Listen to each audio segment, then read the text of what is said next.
আসসালামু আলাইকুম রহমতুল্লাহি ওয়া বারাকাতুহু।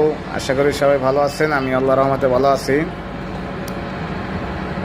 যে যেখান থেকে দেখছেন আশা করি আপনারা সাপোর্ট করবেন। যারা সাবস্ক্রাইব করছেন তাদেরকে অসংখ্য ধন্যবাদ, যারা করেন নাই তাদের করার জন্য অনুরোধ করছি। সবাই একটু সাপোর্ট করবেন ইনশাআল্লাহ। তো আজকের বিষয়টা হলো যে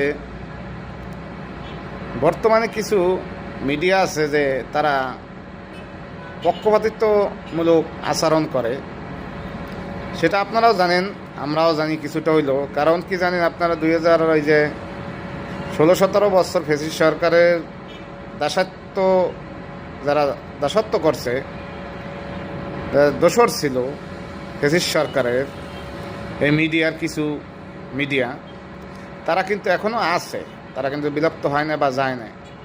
তারা কিন্তু এইভাবে এখনও যারা ভালো কাজ করে, সমাজে ভালো উদ্যোগ নেয়, তাদের বিরুদ্ধে বিষাদগার ছড়ায়, কুৎসা রটনা করে, বিভিন্ন রকমের অপবাদমূলক কথা লেখে।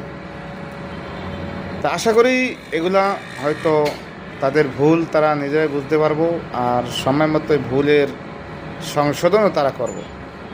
তবে এটা সময়ের অপেক্ষা মাত্র।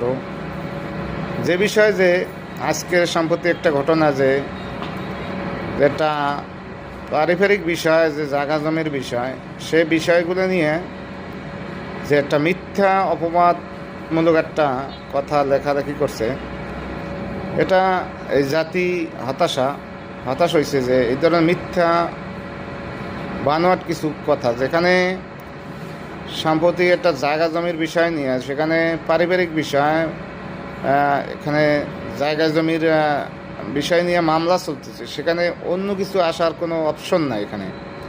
যেখানে জায়গা জমির বিষয়, সেখানে অন্য কিছু আসার তো কোনো অপশনই নাই। তো এখানে মিথ্যা অপবাদ দেওয়া একটা মানুষের নামে, যে তারা চাঁদা নিছে বা চাঁদা চাইছে, এই ধরনের একটা মিথ্যা অপবাদ বা কুৎসা রটানো, এটা এই জাতি একেবারেই হতাশ যে এই ধরনের একটা কর্মকাণ্ড এই একটা চ্যানেল থেকে এইভাবে করবে, প্রচার করব, এটা হয়তো এই জাতি আশা করে না। এখানে জেলা আমির যখন বলছে যে না, এটা একবারেই ফ্যামিলি তন্ত্র একটা বিষয়, যে মানে ফ্যামিলির বিষয়, এটা জায়গা জমির বিষয়, তো ফ্যামিলির, এটা তো রাজনীতির কিছু না। যদিও রাজনীতির কোনো কিছু থাকে, সেটা যে গুজব কিছু নাই এখানে। যে ওই যে পিতৃ সম্পত্তির বিষয়, পিতৃ সম্পত্তি নিয়ে তাদের মধ্যে কেস মামলা চলতেছে, তো ওই বিষয়